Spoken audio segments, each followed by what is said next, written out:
என்ன பிரச்சனை தூக்கி தலையில் வச்சுட்டு ரொம்ப பிரச்சனைகள் இருக்கணும் எல்லாத்தையும் இறக்கி வச்சு ரொம்ப கூலாக ரிலாக்ஸ்டாக இருக்கேன். நல்லா தூக்கம் வருது, நிம்மதியாக இருக்கு.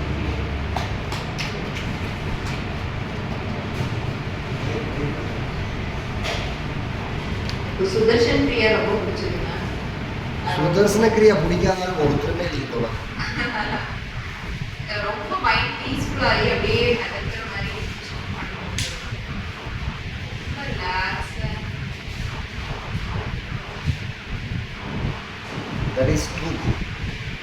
எல்லாருக்கும் அந்த எக்ஸ்பீரியன்ஸ்.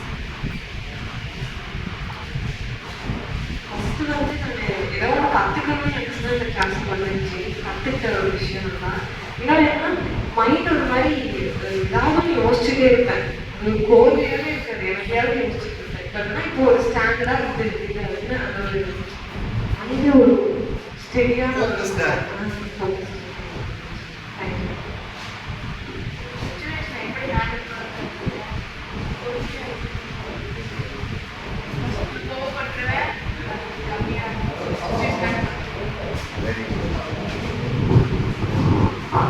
கொஞ்சம் முன்னாடி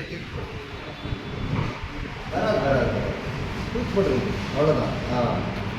உண்மையாக இருக்க கற்றுக்கிட்டேன். அதட்டம் இல்லை, எங்கள் வீட்டில் வந்து நல்லா சேஞ்ச் ஆகிருக்கு அப்படின்னு அவங்க சொல்கிறாங்க. நான் ரொம்ப பேசுகிறேன், டக்கு நான் ஒன்று பேசினா நான் 5 தடவை பேசிடுவேன். இப்போ பேசுறது இல்லை. ஏன்னா அவர் சொன்னார், சார் எனக்கு சொல்லி கொடுக்க சரியாக சொல்லி உங்களுக்கு ஆப்ரேஷன் பண்ணி விட்டுருக்கேன். ஸோ நான் எனக்கு ஆப்ரேஷன் வரைக்கும் பேச மாட்டேன். தினமும் இதே ஆப்ரேஷன் பண்ணிட்டு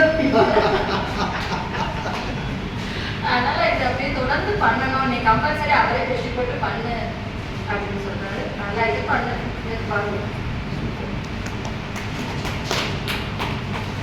வந்து காலேஜ் வந்து 20 days ஆகுது. வீட்டில் வந்து இருக்கும்போது 4 செல்ஃபே பார்த்துட்டு வந்து ஒரு மாதிரியாகவே இருக்கு. வந்து நிறைய பேர்த்து வந்து நிறைய பீப்புள் பார்க்கும்போதே அதே ஒரு மாதிரி ஹாப்பியாக இருக்குது. அப்போ எந்த விஷயத்தையுமே நம்ம வந்து என்னவா இருந்தாலும் அக்செப்ட் ஆஸ் இட் இஸ் அப்படிங்கிற அந்த பாலிசி நம்ம ஃபாலோ பண்ணணும்னு ஒன்று தெரிஞ்சுருக்கேன். அப்புறம் ஒரு விஷயத்த வந்து நம்ம குறை சொல்கிறது, ப்ளேம் பண்ணுறது வந்து ரொம்ப ஈஸி. ஆனால் வந்து அது பொறுப்பெடுத்து ரெஸ்பான்சிபிலிட்டி எடுத்து நம்ம செய்யும் போது தான் அவங்களோட இடத்துலேருந்து நம்ம பார்ப்போம், நம்மளும் நிறையா கற்றுக்குவோம்.